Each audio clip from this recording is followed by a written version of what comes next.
सबको मेरी तरफ से जय मसीह की जय। शिमलापुरी चर्च लुधियाना में आप सबका स्वागत है प्रभु यीशु मसीह के नाम से। और हम परमेश्वर का धन्यवाद करते हैं कि परमेश्वर ने हम सबको इकट्ठा किया ताकि हम खुदावंत के वचनों को सुन सकें।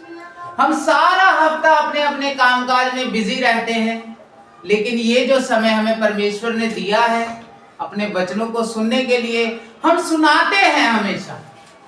हम परमेश्वर को क्या करते हैं? सुनाते हैं। मैं तकलीफ में हूँ, मैं दिक्कत में हूँ, मैं परेशानी में हूँ, आज मैं खुश हूँ, आज मैं आनंदित हूँ, आज मैं दुखी हूँ, हर बात हम परमेश्वर को सुनाते हैं। लेकिन यही 2-3 घंटे होते हैं जब हम खुदावंत को सुनते हैं। सुनने के तरीके और भी बहुत से हैं। जब हम वचनों को पढ़ते हैं तब हम सुनते हैं कि खुदा हमसे क्या बातें करता है। कई बार परमेश्वर अपने दर्शनों के द्वारा हमसे बातें करता है, कई बार परमेश्वर स्वप्न के द्वारा बातें करता है, और कई बार परमेश्वर हमसे बातें इस प्रकार करता है जो बयान से भी बाहर। अगर हम कुछ कर रहे हैं और हमें अंदर से आवाज आ रही है कि ये काम करना तेरे लिए ठीक है, ठीक नहीं है, तो ये बात ध्यान में रखा करो कि परमेश्वर आपसे बातें करता है। उसने जो सहायक हमें दिया है, त्रिएक का जो तीसरा परमेश्वर उसने हमें दिया। कितने परमेश्वर हैं? पिता, पुत्र, पवित्र आत्मा। और जो पवित्र आत्मा उसने हमें सहायक के रूप में दिया है ना, वो हमसे बातें करता है। अगर आप कुछ गलत कर रहे हो, उसके बाद अगर आपके मन में जरा सी भी आवाज आती है यार ये काम मैंने गलत कर दिया, तो उस बात को कभी भी हल्के में नहीं लेना, क्योंकि उस वक्त ये नहीं होता कि आपका मन बोला ना, उस टाइम परमेश्वर का आत्मा आपको कहता है कि तूने यहाँ पे गलती की। उस तरीके से खुदा हमसे बातें करता है। परमेश्वर अपने वचनों के द्वारा हमसे बातें करता है। इसलिए तो जोर दिया जाता है कि वचनों को पढ़ो, वचनों को पढ़ो। जो नहीं पढ़ सकते वो सुनो, इसीलिए जोर दिया जाता है। हर चर्च में, हर जगह आपके पास्टर, आपके लोकल पास्टर या किसी को भी आप सुनते हो, वो हमेशा जोर देते हैं कि वचनों को पढ़ो। पढ़ना बहुत जरूरी है। अगर आप नहीं पढ़ सकते, आप सुनो, सुनना भी उतना जरूरी है। इसीलिए आप हमें जरूरत है कि खुदा हमसे क्या बातें करता है। इसीलिए मैं आपको कहता हूं हमेशा एक मन एक चित्त होके बैठो। आप कभी भी वचन को पढ़ें या वचन को सुने, उससे पहले एक प्रार्थना अपनी जरूर करें कि खुदा मेरे को एक मन एक चित्त होके स्थिर रहने में मदद और सहायता कर। क्या कर? मदद और सहायता। और जब आप मांगोगे, जब आप इस चीज को करोगे ना, तो मैं 100% इस बात पे आपको पक्का करता हूँ कि वो आपकी सहायता करेगा। सहायता करेगा। सब जने करो तो सहायता करेगा। चलो आज हम सब वचन को खोलेंगे। पहला कुरिन्थियों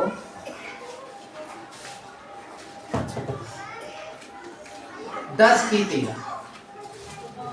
पहला कुरिन्थियों 10:13।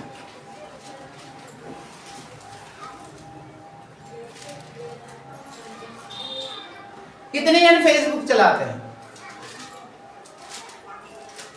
और कितने जनों ने ये पेज फॉलो किया हुआ है फेसबुक पे और यूट्यूब पे?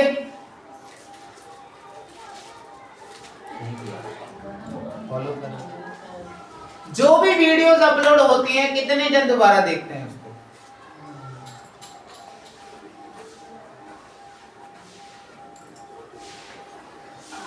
कितने जन दोबारा? देखना बहुत जरूरी है। कई बार पता क्या होता है, यहां से बोला गया वचन, ठीक है, यहां से बोला गया, आप सुन रहे हो, एकदम से क्या होता है, आपका ध्यान इधर उधर हो गया, और जहां ध्यान इधर उधर हुआ उसी टाइम कुछ ऐसी बात निकली जो आपकी उन्नति के लिए, परमेश्वर आपसे बात करता है। इसीलिए जब आप जाते हो ना, तो इस चीज को दोबारा सुना जरूर करें।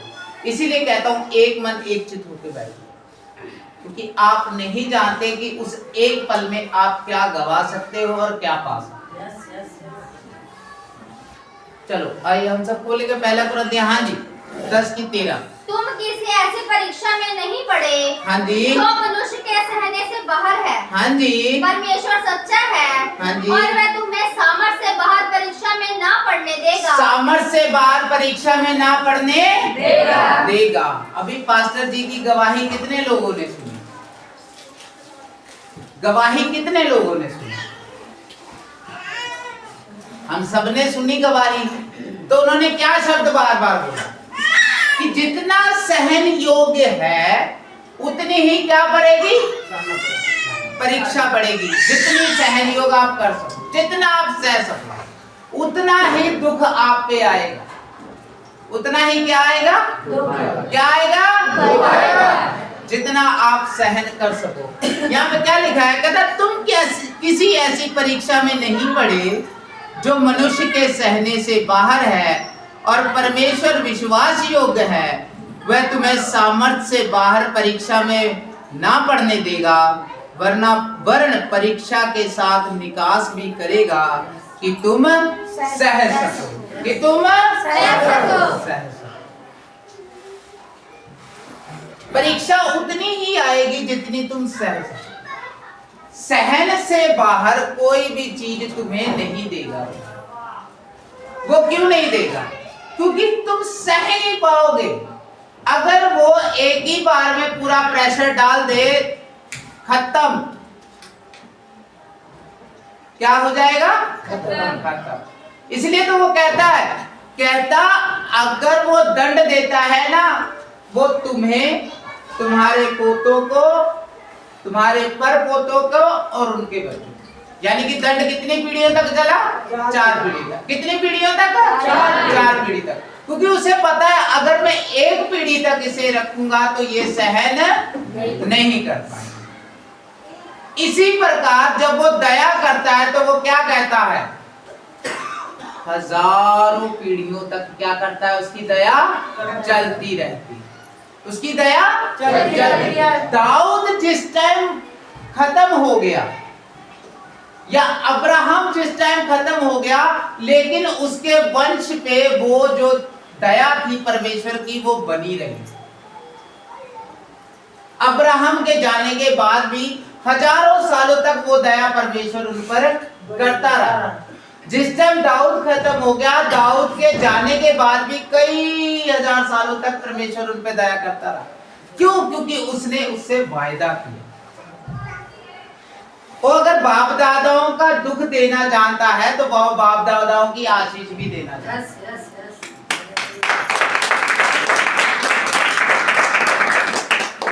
तो आइए हम सब खोलेंगे लूका 5।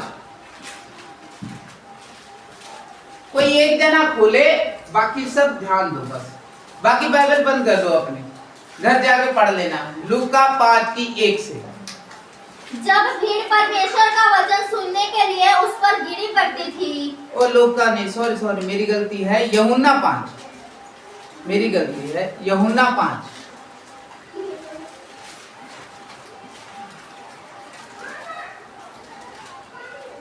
हेडलाइन क्या है? 38 वर्ष के रोगियों को चंगा करना। कितने वर्ष के? 38। कितने वर्ष के? 38 वर्ष के। सब जने यहीं पे हालेलुया। हाँ जी। इन बातों के पश्चात हाँ जी, यहूदियों का एक पर्व हुआ। हाँ जी, और यीशु यरूशलेम को गया। हाँ जी। यरूशलेम में भीड़ फाटक के पास एक कुंड है, हाँ जी, जो इब्रानी भाषा में बैतसदा कहलाता है। हाँ जी, उसके 5 ओसारे हैं। हाँ जी। इनमें बहुत से बीमार, अंधे, लंगड़े और सूखे अंग वाले पानी के हिलाने की आशा में पड़े रहते थे। हाँ जी। क्योंकि नियुक्त समय पर परमेश्वर के स्वर्गदूत कुंड में उतरकर पानी को हिलाया करते थे। हाँ जी। पानी हिलते ही जो कोई पहले उतरता वह चंगा हो जाता था, चाहे उसकी कोई भी बीमारी ना हो। हाँ जी। इन बातों के पश्चात यहूदिया के एक पर्व हुआ और यीशु मसीह यहूदिया में क्या हुआ? आए थे, यहूदिया में आए थे, तो यहूदिया में एक कुंड था। उस कुंड को स्वर्गदूत एक नियत समय में हिलाते थे आगे उसमें। और उस वक्त क्या होता है, जब उसको हिलाया जाता था तब किसी को भी कोई भी प्रॉब्लम हो, आपको कैंसर है, HIV है, आप किसी भी रोग से ग्रस्त है, जब वो कुंड हिलाया जाता था, पानी हिलाया जाता था, जो उसमें पहले पहुंच जाता था उसके सारे रोग चंगे हो जाते थे। इवन के एक रोग तक उसके शरीर में नहीं रह जाता था। अब जैसे बीच में ये कुंड है और आले दुआले आसपास बहुत से बीमार रोगी बैठे, घर वाले क्या करते थे, उनको लाके वहां पे छोड़ देते हैं, और जब वो नियमित समय को कुंड हिलाया जाता था उसमें प्रवेश कर जाते थे, डुबकी मार देते थे कि वो चंगे हो जाए। हाँ जी। वहाँ एक मनुष्य था, हाँ जी, जो 38 वर्ष के बीमारी में पड़ा था। इस चीज पे ध्यान देने की बात है। एक मनुष्य था जो कितने वर्ष से बीमार था? 38। कितने वर्ष से? 38 वर्ष से। 1 साल नहीं, 2 साल नहीं, 5 साल नहीं, 10 साल नहीं, 38 वर्ष, 2 कम 40 साल से बीमार वहां पे पड़ा था। हाँ जी। यीशु ने उसे पड़ा हुआ देखकर, हाँ जी, और ये जानकर कि वह बहुत दिनों से इस दशा में पड़ा है, हाँ जी, उससे पूछा, हाँ जी, क्या तू चंगा होना चाहता है? अब यीशु ने आगे एक सवाल किया उससे। क्या किया? सवाल किया उससे। कहता, क्या तू चंगा होना चाहता है? सोचो, 38 वर्ष का बीमार व्यक्ति चंगा नहीं होना चाहेगा तो और क्या चाहेगा? अगर आप 1 दिन बीमार हो, 2 दिन बीमार हो, 10 दिन बीमार हो, डॉक्टर के पास जाओ तो डॉक्टर आपको क्या पूछे, क्या तू चंगा होना चाहता है? तो आपका जवाब क्या होगा? क्या होगा जवाब? हाँ, मैं चंगा होना चाहता हूं। पर खुद परमेश्वर वहां पे आके उस व्यक्ति से क्या पूछ रहा है, क्या तू चंगा होना चाहता है? इसमें 2 चीजें हैं। परमेश्वर अगर आपसे ये सवाल पूछ रहा है ना, उसमें 2 बातें हैं। पहली बात, क्या ये बंदा सिर्फ चंगाई चाहता है या ये बंदा सहानुभूति चाहता है? सहानुभूति का मतलब दया, कि कोई बंदा आए, मुझ पर दया करे, मुझे पूछे, जांचे। जैसे आज के टाइम में हमारी स्थिति है, हम प्रॉब्लम में पड़ते हैं तो क्या करते हैं? सबसे पहले खुदा के पास जाते हैं या लोगों को बताते? क्या बताते हैं? लोगों को बताते हैं या खुदा के पास जाते हैं? लोगों को बताते हैं। कि लोगों को इसलिए बताते हैं, हमसे 4 जने पूछे, हम पर दया हो, दया करें, हम पे सहानुभूति दिखाएं। पर परमेश्वर के बाद हम कब जाते हैं परमेश्वर के पास? तब जाते हैं जब सब तरफ से घूम फिर के आ जाते हैं। परमेश्वर उससे क्या पूछ रहा है, क्या तू चंगा होना चाहता है? तो आगे वो जवाब क्या देता है? हाँ जी। उस बीमार ने उसको उत्तर दिया, हाँ जी, हे प्रभु, हाँ जी, मेरे पास कोई मनुष्य नहीं, हाँ जी, कि जब पानी हिलाया जाए तो मुझे कुंड में उतारे। वो कहता मेरे पास कोई नहीं है। अब इस दशा में खुद के रख के देखो, हम उड़ते हैं किस चीज पे? मेरे भाई हैं, मेरे बहन है, मुझे संभाल ले, मेरा बेटा है, मेरी बेटी है, मुझे संभाल लेंगे, मेरे पास इतना पैसा पड़ा है, मैं कुछ भी कर सकता हूँ या कर सकती हूँ, कुछ भी है। ये हमारी ताकत होती है। लेकिन एक समय ऐसे आता है जब ये सब चीजें हट जाती हैं, छूट जाती हैं, तब क्या रह जाता है? इंसान अकेला रह जाता है। क्या रह जाता है? अकेला रह जाता है। तब वो क्या कहता है कि खुदा मेरे पास अब कोई नहीं है, मेरे पास अब कोई नहीं, मैं किसके सहारे? पर वो एक चीज भूल जाता है, वो एक चीज भूल जाता है कि संसार का रिश्ता संसार तक है, लेकिन जो खुदा से रिश्ता है वो यहां पे भी है और वहां पे भी है।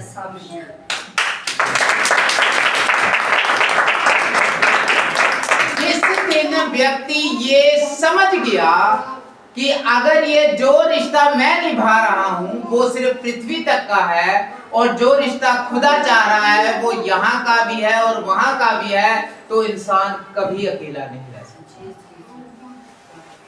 कल मैं एक वीडियो देख रहा था, उसमें एक लाइन मुझे बहुत अच्छी लगी। कहता, आप ये मत सोचो कि आपके पास बात करने वाला कोई नहीं है। ये मत सोचो कि आपके पास बात करने वाला कोई नहीं है। आपके पास एक ऐसा परमेश्वर है जो सदैव आपकी सुनता है। वो सदा आपकी सुनता है।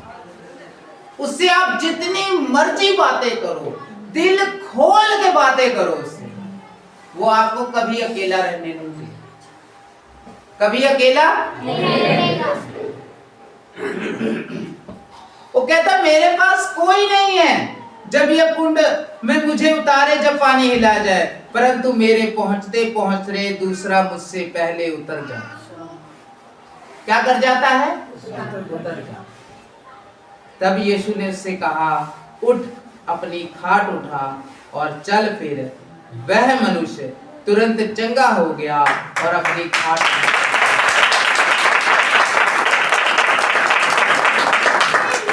इस वक्त हम हार जाते हैं अपनी योजनाओं से, अपने यत्नों से, अपने साथियों से, अपना साथ देने वालों से। जब हम हार जाते हैं तब वो कहता है, मुझे पुकार, मैं सुनने को बैठा हूं।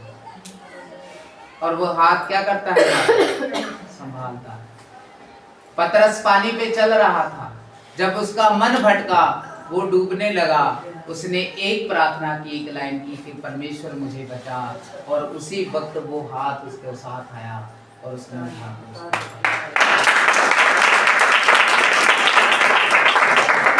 400 साल तक इजरायली मिस्र में दुख झेलते रहे, अपने परमेश्वर को भूल चुके थे, लेकिन जब उन्होंने 400 साल बाद अपना मन फिराया, तब परमेश्वर ने एक व्यक्ति को भेजा और वो उसे छुड़ा लाया। क्यों? क्योंकि वो ऐसा पिता है जो आपको दुख में देख नहीं सकता। जंगल में जाते जाते 40 दिन का रास्ता 40 साल में बदल गया। 11 दिन का रास्ता 40 साल में बदल गया। उन्होंने बहुत सी गलतियां की, कई बार परमेश्वर को छोड़ दिया, लेकिन परमेश्वर ने उन्हें कभी नहीं छोड़ा। आज वही टाइम हम पर भी है। हम भी सारा हफ्ता अपने कामकाज में बिजी रहते हैं, हर एक चीज में बिजी रहते हैं, हम उसे याद नहीं करते, लेकिन जिस वक्त हम उसके कदमों में बैठते हैं, वो खुश होता है कि मेरा बच्चा मेरे पास आ। आज छोटा बच्चा है, जब वो पुकार के पापा बोलता है ना, पापा का दिल इतना बड़ा हो जाता है। तो सोचो, जब आप दुआ प्रार्थना में बैठते हो, उससे बातें करते हो कि पिता मैं अकेला हूँ, पिता मैं कमजोर हूँ, पिता मैं कुछ नहीं कर सकता, मेरे पास अब कोई नहीं है, एक तू ही है मेरे पास। जब आप उससे पिता कहते हो ना, उसका दिल भी खुल के इतना बड़ा हो जाता है। बस जरूरत क्या है? पुकारने की। किस चीज की? पुकारने की। आप पिता हो, आप पिता हो, आप पिता हो। सब यहाँ पे बैठे, मैं भी एक पिता हूँ। अगर बच्चा अपने पिता को पुकारेगा तो पिता क्या करेगा? सुनेगा कि अनसुना करेगा? सुनेगा। सोचो, वो क्या कहता है? कहता, अगर तुम निकम्मे होकर अपने बच्चों को अच्छी वस्तुएं देना जानते हो, तो क्या तुम्हारा स्वर्गीय पिता तुम्हारे मांगने में तुम्हारे पवित्र आत्मा नहीं देगा? अगर हम बुरे हैं, इस संसार का अच्छे से अच्छा पिता, उसके आगे बुराई है। वो कहता, अगर तुम अपने बुरे होने के बावजूद भी अपने बच्चों को सांप बिच्छू नहीं दे सकते खाने के लिए, तो मैं जो तुम्हारा स्वर्गीय पिता हूँ, क्या तुम्हें भली वस्तुएं नहीं दूंगा? पर जरूरत क्या है हमें? मांगने की। जरूरत क्या हमें? पुकारने की। यहाँ पे वो क्या कहता है? उसने कहा मेरे पास कोई भी नहीं है। क्या बोला? मेरे पास कोई भी नहीं। जोर से क्या बोला? कोई नहीं। जो मुझे लेके जाए। तब परमेश्वर ने वहां क्या कहा? उठ, अपनी खाट उठा और चल। खाट उठा और चल। अब उसको चंगियाई तो दे दी उसने। अब चंगियाई देने के बाद उसको एक लाइन कहता है परमेश्वर। हाँ जी 14। इन बातों के बाद वह यीशु को मंदिर में मिला। इन बातों के बाद वो यीशु को कहाँ मिला? मंदिर में। हाँ जी। यीशु ने उससे कहा। यीशु ने उससे कहा, ध्यान से। हाँ जी। देख तू चंगा हो गया है। देख तू चंगा हो गया है। फिर से पाप मत करना। फिर से पाप मत करना। फिर से पाप मत करना। फिर से पाप मत करना। जब हम परमेश्वर के पास आए, हमने परमेश्वर का अंगीकार किया, समर्पण की प्रार्थना की, परमेश्वर को जाना, उससे क्षमा मांगी, तब कल ये लाइन अगर उस व्यक्ति के लिए थी तो आज अगर हम पढ़ रहे हैं तो ये लाइन हमारे लिए। किसके लिए है? हमारे लिए। किसके लिए है? हमारे लिए है। हाँ जी दोबारा। इन बातों के बाद वह यीशु को मंदिर में मिला। हाँ जी। यीशु ने उससे कहा, हाँ जी। देख तू चंगा हो गया है। हाँ जी। फिर से पाप मत करना। हाँ जी। ऐसा ना हो कि इससे कोई भारी विपत्ति तुझ पर आ पड़े। 38 साल के रोग से भी बड़ी विपत्ति तुझ पर आ पड़े। अगर हमसे पाप हो जाता है, हम मनुष्य योनि में हैं, हमसे पाप हो जाता है तो इसका एक निवारण भी है। जब भी आप प्रार्थना में बैठे तो परमेश्वर से एक बात कहे कि खुदा मैं इस चीज को छोड़ना चाहता हूं पर मुझसे छूट नहीं रही। क्यों नहीं छूट रही? क्योंकि मैं अपने बल से बैठा हूं उसको छोड़ने को। पर तेरा ही वचन कहता है मेरे खुदावन पिता कि जो सामर्थ मैं तुम्हें देता हूं उसमें तुम सब कुछ कर सकते हो। वो सामर्थ मांगने की जरूरत है। हम अपने बल से कुछ नहीं कर सकते, लेकिन एक पिता परमेश्वर हमारा जीवित खुदा है, जब वो हमें बल देता है तो हम सब कुछ कर सकते हैं। हम सब कुछ कर सकते हैं। अब मैं आपका ध्यान एक चीज पे और लेके जाना चाहता हूँ। वो कितने साल का बीमार था? 38। कितने साल का? 38 साल का। औरत जिसको लहू बहने की बीमारी थी वो कितने साल से परेशान थी? कितने साल से? यीशु को मंदिर में जो एक स्त्री मिली थी कुबड़ी, वो कितने साल से बीमार थी? पता है किसी को? 18 साल से। कितने साल से? 18 साल से। कितने साल से? 18 साल से। अब 12 साल, 18 साल और 38 साल का बीमार, 3 लोगों के बारे में बताया गया। आप खुद सोच के एक बार ध्यान दे के देखो कि इनका टाइम क्यों बताया गया है यहाँ कि इतने साल से बीमार। एक 12 साल से, एक 18 साल से, एक 38 साल से। 3 जनों का बताया गया कि इतने टाइम से ये लोग बीमार थे। परमेश्वर हमें बताना चाहता है आपकी प्रॉब्लम कितनी भी पुरानी हो, आप मेरे पास आओ, सॉल्यूशन आपको ऐसे मिलेगा। आपकी बीमारी कितनी भी पुरानी हो, आपकी उसको और देखो, सॉल्यूशन आपको ऐसे मिलेगा। उसके लिए किसी को चंगा करना कितने टाइम का काम है? अगर एक आदमी जा रही थी जिसको ना जान थी ना पहचान थी, परमेश्वर यीशु कहते हैं रोको इसको। वो रोकते हैं, नीचे उतारते हैं, लड़के को बोलते हैं उठ के बाहर, उठ के चल फिर रहा।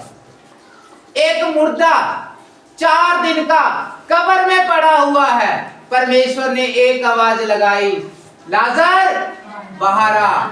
तो क्या हो गया? वो आया कि नहीं? आया। याईर की बेटी मर गई थी, उसके घर वालों ने कह दिया मर गई, रोना पीटना चालू हो गया। यीशु वहां पे गया, क्या कह रहा था वहां पे? ये मरी नहीं है, क्या हुई है? सोई हुई। क्या है? सोई हुई है। उसे क्या कहता है? उठ। तो उठ के बैठी कि नहीं? बैठी। अरे प्रभु यीशु खुद सलीब पे चढ़ाए गए, कीले ठोकी गए, मर गए, गाड़े गए, तीसरे दिन क्या हो गए? अगर आप सोचो इस चीज को, अगर वो एक बात कहता है आपको कि तू मेरी ओर देख, तू मेरी ओर आ, और जो उसकी ओर देखता है वो कभी लज्जावान नहीं होगा। इस व्यक्ति ने भी उसकी ओर देखा, बेशक उसे जानता था कि नहीं जानता था।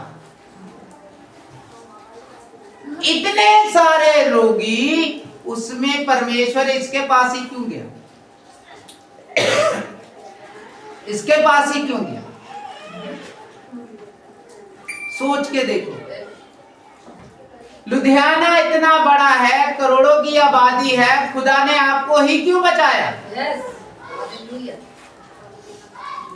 आपको ही क्यों बचाया? इस गली में इतने लोग हैं, हमारी गली में इतने लोग हैं, आप लोगों की गली में इतने लोग हैं, सिर्फ आप ही क्यों बचे? आप ही क्यों? सोचो। सवाल मन में आता है कि नहीं आता कभी, कि मैं ही क्यों?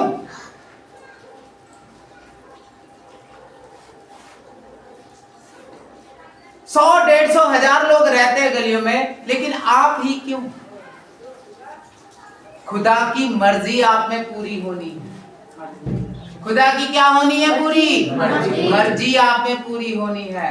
आप जरिया हो एक उसको दिखाने का अपने। आप जरिया हो। मैं हमेशा आपको एक बात कहता हूं कि अगर आपने किसी को बचाना है तो आपके अंदर यीशु दिखना चाहिए। क्या चाहिए? क्या चाहिए? दिखना चाहिए कि आपका जीवन वो ना हो जो पहले था। इसीलिए परमेश्वर ने उसे साफ तौर पे बोल दिया। इन बातों के बाद यीशु मंदिर में मिला उसको, यीशु ने उससे कहा, देख तू चंगा हो गया है, फिर से पाप मत करना, ऐसा ना हो इससे कोई भारी विपत्ति तुझ पर आ पड़े। भारी विपत्ति तुझ पर आ पड़े। आप एक बात को नोट करके हमेशा चलो, हमेशा अपने अंदर बसा लो इस चीज को कि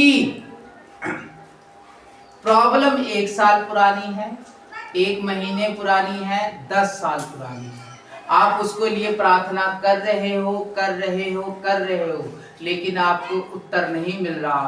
पर इस बात का ध्यान रखो, आपकी प्रार्थनाओं को वो सुन रहा।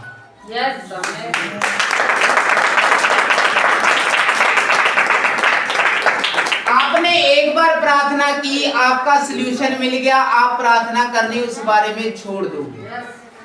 लेकिन अगर आप रेगुलर प्रार्थना कर रहे हो, आपको उत्तर नहीं मिल रहा, इस बात को अपने पास नोट कर लो, वो प्रॉब्लम परमानेंटली खत्म हो रही है।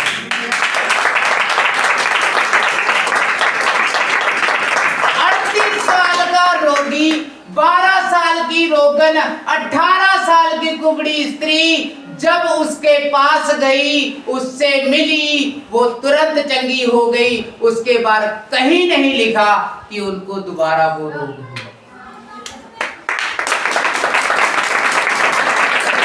जरूरत क्या है?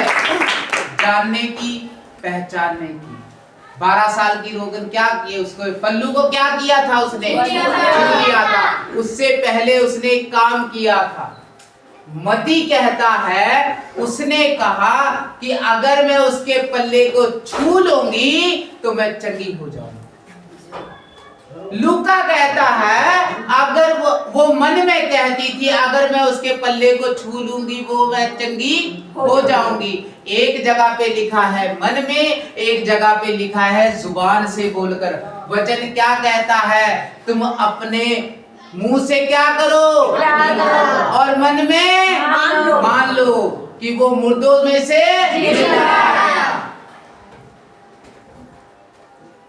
एक बार विश्वास आपका देखा जाएगा कि आप कितना विश्वास करते हो। अगर आप विश्वास करते हो, अगर आपका विश्वास राई के दाने के बराबर है तो आपकी प्रॉब्लम आपके जीवन से खत्म हो। पर संदेह नहीं होना चाहिए, संदेह नहीं होना चाहिए। इसीलिए प्रॉब्लम कितनी भी पुरानी है उसका हल है। प्रॉब्लम कितनी भी पुरानी है उसका हल है। हल क्या है? हल सिर्फ एक नाम में है। हल सिर्फ एक नाम में है और वो नाम है यीशु मसीह। क्या नाम है?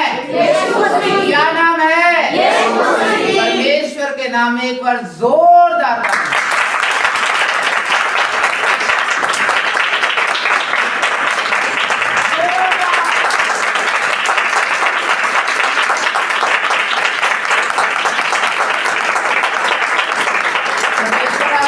इन बच्चों के द्वारा बहुत सारी आशीष